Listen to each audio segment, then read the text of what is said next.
नमस्कार मित्रांनो, मी गणेश आचवल, स्वामी कृपा क्रिएशन्स या युट्यूब चॅनलमध्ये तुम्हा सर्वांचं मनपूर्वक स्वागत करतो. आतली बातमी ही दिवसेंदिवस लोकप्रिय होत चाललेली ही मालिका तुम्हाला आवडते. मनोरंजन विश्वात काय घडतंय त्याच्या बातम्या आम्ही तुम्हाला देत असतो.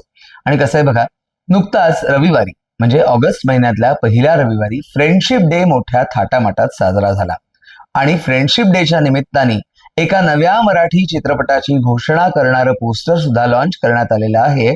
आणि तो चित्रपट म्हणजे आगामी चित्रपट आहे क्रांती रेडकर वानखेडे लिखित दिग्दर्शित मैत्रेया हा चित्रपट. 4 मित्रांभोवती मैत्रिणींभोवती या चित्रपटाची कथा फिरणार आहे असं सांगण्यात आलेलं आहे. पण हे 4 कलाकार कोण मात्र सांगितलेलं नाहीये. काकण हा संवेदनशील चित्रपट तुम्ही बघितलेला आहे आणि त्यानिमित्ताने क्रांती रेडकर वानखेडे या उत्तम लेखिका दिग्दर्शिका अभिनेत्री आहे ते तुम्हाला माहितीच आहे. आणि आता मैत्रेयाच्या निमित्ताने नेमकं काय बघायला मिळणार आहे आपल्याला याची उत्सुकता आपल्याला असणार आहे. आपण क्रांती रेडकर वानखेडे यांच्या टीमला आणि अर्थातच क्रांतीला शुभेच्छा देऊया. मित्रांनो, ऑगस्ट महिन्यामध्ये प्रदर्शित होणारा एक महत्वाचा चित्रपट म्हणजे समर्थ. मुळात अध्यात्माच्या वाटेवरती असणारे वडील आणि आजच्या पिढीचं प्रतिनिधित्व करणारा मुलगा या वडील मुलाच्या नात्यातला विचारातला संघर्ष या चित्रपटातनं बघायला मिळणार आहे. आणि मुख्य म्हणजे याचा टीझर रिव्ह्यू आपण केला होता आणि त्या चित्रपटातलं जे वाक्य होतं की भक्ती ही सक्तीने फुलत नसते, त्या वाक्याला उत्तम प्रतिसाद लाभलेला आणि त्याच समर्थ चित्रपटाचा ट्रेलर लॉन्च सोहळा मोठ्या दिमाखात संपन्न झाला. चित्रपटातील सर्व कलाकार मंडळी उपस्थित होती. पुष्कराज चिरपुटकर, शर्वरी जमेनेस, निखिल राऊत, ईशा केसकर अशी भली मोठी फौज या चित्रपटामध्ये आहे. आणि या चित्रपटाचा ट्रेलर लॉन्च सोहळा मोठ्या दिमाखात साजरा झालेला आहे. आता उत्सुकता आहे की या चित्रपटात नेमकं काय असेल त्याची. तुम्हाला माहितीच आहे की झिम्मा चित्रपटाला सुद्धा प्रचंड लोकप्रियता मिळाली. झिम्मा 1 नंतर झिम्मा 2 प्रदर्शित झाला आणि आता झिम्मा 3 ची घोषणा तर झालीच होती, पण झिम्मा 3च्या चित्रीकरणाला सुरुवात झालेली आहे.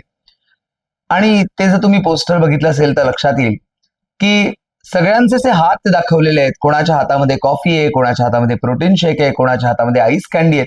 नेमकं कोण कुठे पिकनिकला जाणार आहे, समुद्र किनाऱ्यावरचं वातावरण तर दिसतंय, पण झिम्मा 3 मध्ये आपल्याला कोणकोणत्या स्थळांची सफर होणार आहे आणि यावेळी तिसराच आहे अशी हटके टॅगलाईन आहे. त्यामुळे ती उत्सुकता तर अजून वाढीला लागलेली आहे.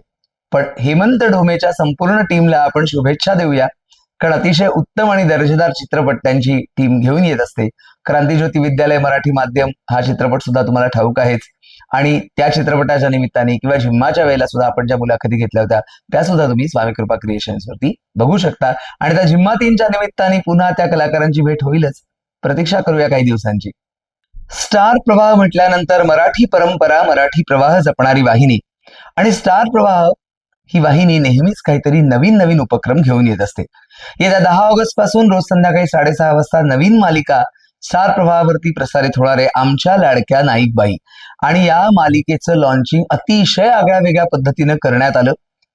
दादरच्या शाळेमध्ये सगळी पत्रकार मंडळी आम्ही जमलो होतो आणि आम्ही सुद्धा शाळेतले विद्यार्थी झालो होतो.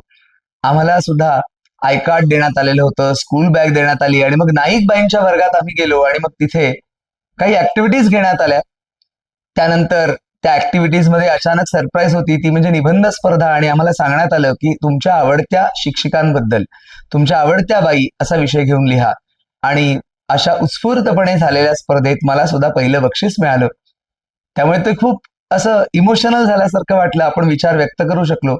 आणि त्यानंतर तिथे जो म्हणजे रंगमंचावरचा सेट होता तो बाकांचा सेट होता. बाकावरती बसून आम्ही सर्व कलाकारांच्या मुलाखती घेतल्या, त्या सुद्धा येत्या काही दिवसात तुम्हाला आपल्या स्वामी कृपा क्रिएशन्स वर बघता येतील. तेव्हा आमच्या लाडक्या नाईकबाई या मालिकेच्या संपूर्ण टीमला आपण शुभेच्छा देऊया. आतली बातमी हा सेगमेंट तुम्हाला कसा वाटतोय कमेंट बॉक्समध्ये नक्की सांगा. पुन्हा भेटूया पुढच्या आठवड्यात. तोपर्यंत नमस्कार.